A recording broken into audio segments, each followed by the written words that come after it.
This is my Teach Me How to Snuggie video, not to be confused with Teach Me How to Dougie. That's a little different. This is Victoria, and she's our 3-month-old baby. She has a lot of hair, but she really is only 3 months old. It's our only child. And essentially, she wasn't sleeping at all the first 5 weeks. She'd wake up every hour, maybe every 2 hours. If we're lucky, 3 hours, and she'd wake up. So about halfway through week 5, I said this isn't going to cut it. So I implemented a new system that took a little bit of patience, but pretty much took off from the start. It was probably actually the fourth to fifth week I started this, and ever since then she's been sleeping through the night from 8 p.m.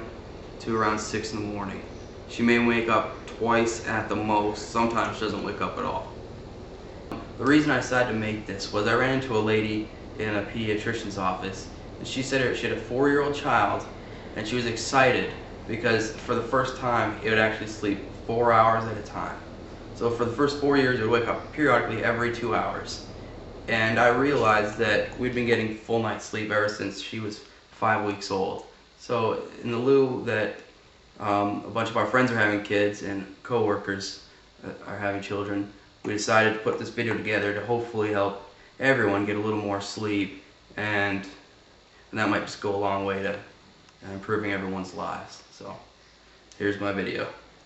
And the first step is ensuring that she's full. If you think about yourself, if you're full, a lot of times you get sleepy afterwards. Well, it's the same idea with the baby. So we make sure she's full before we put her to bed. So that's step 1. Well, this little one took down about 6 ounces of food. She's still eating. It is key to remember to feed her in an upright position to avoid getting air into her stomach, which will make her extremely uncomfortable, and also to burp her periodically to get any air out that might have snuck in. So step 1, again, is make sure she's full. So the next step is to make sure that her diaper's clean. I mean, it sounds straightforward, but these are just the steps I take, and they work. Oh, the wet one. Alright, she got a clean diaper, and now the step 3 is to get her comfortable. We prefer to set the room temperature in the house to around 70 degrees so that it's still cool in the house.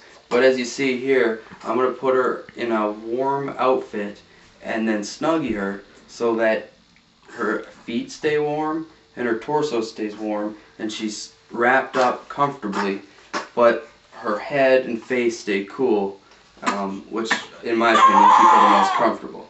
So I guess she's ready to get snuggied.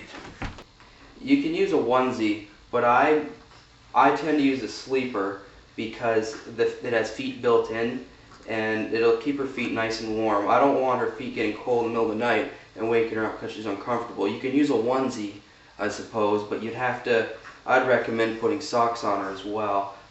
Okay, so this is the outfit she wears to bed. She always wears something like this. So it's a sleeper, her feet are covered, she has nothing on her head, and her hands are free. So, comfortable outfit be step 3. And then step 4 is you actually put her in her Snuggie. Okay, all the Snuggie is, it's literally, I think it goes by the brand name Summer, which is one that works for us. She loves it, but it basically has some Velcro here, and I'll explain the steps as I put her in it. So she's ready. She knows it's bedtime. She's usually pretty good. She might cry a little bit, but once she gets snuggied, she's pretty happy. She's already happy now, so we got her in a good night. Alright, so what you do is you set her in there, and you know the steps. Put your hand down. Yep, and then you tighten her in there. Sneak this part under her left rib cage there, and then throw her left hand down. Bring this Velcro part across, slap it in there, and then this Velcro piece here. Yeah, so she got both her hands right here, her feet are down here, and I make sure this doesn't cover her face by any means.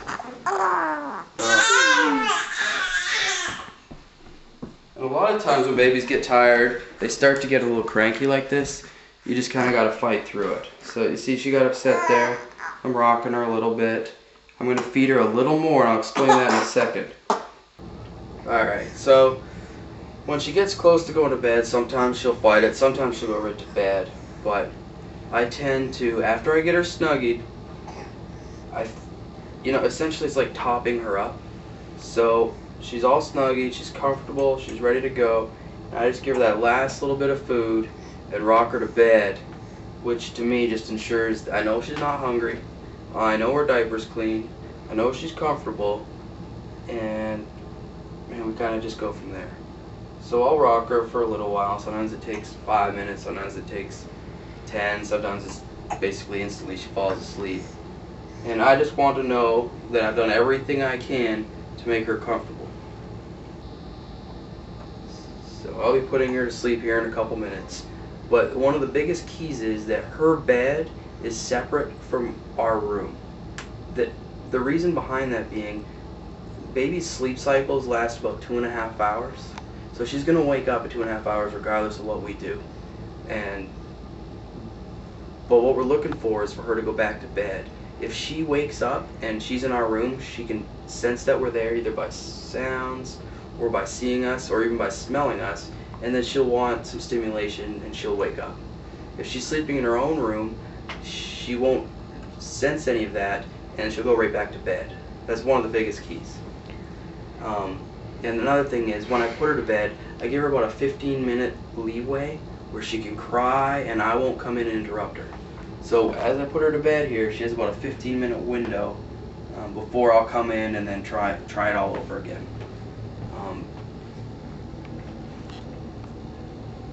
Another thing is too, if you do hear them crying in the middle of the night, they can cry for a couple minutes. You don't have to rush in there right away. It's actually probably a better idea to let them cry a little bit. It's not being mean. It just, maybe they just woke up briefly and are going to go right back to bed. If they need something, they'll keep crying, believe me. So, it looks like she's getting a little sleepy here.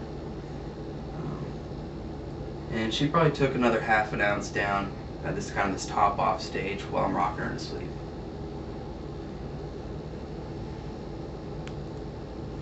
Her eyes are getting a little heavy. And this whole process has probably lasted 20 minutes. She's happy. She's happy.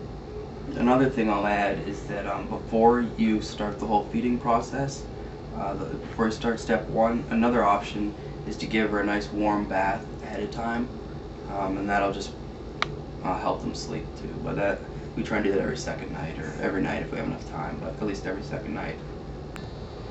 So a key here is that she already has 2 layers of clothing, her Snuggie and her sleeper, so she doesn't need any blankets. It's actually recommended to not have any blankets at her age, especially with a Snuggie on, because a blanket could cover her face and she'd have no way of protecting herself. So she's warm, and then with the colder air in her room, the combination of that is going to make her nice and comfortable. So one more thing I just want to interject. The whole purpose of the Snuggie, on top of all this, is because their neurological systems are underdeveloped. It helps keep their hands and feet very close to their body, mimicking the womb, kind of also known as the 4th trimester. And you want to make it as much like the womb as you can. So these jerking motions that they have will wake them up and startle them in the sleep. So the Snuggie keeps their arms tight and their legs tight so they don't do any sudden jerking movements. Exactly.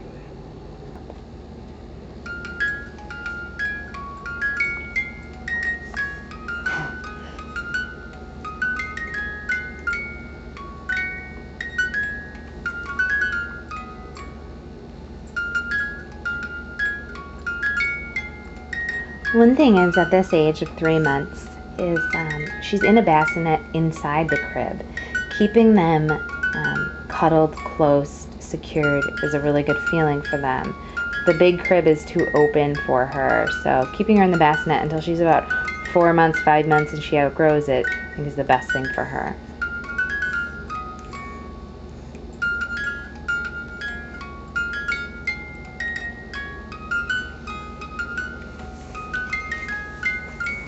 So at this point, we usually just turn off the light, let her go to bed. If she cries for a couple minutes, that's alright. More than 15, we'll come back in and reassess and see what we can do to make her feel better. I don't think she'll wake up once she falls asleep. Except she will wake in the morning.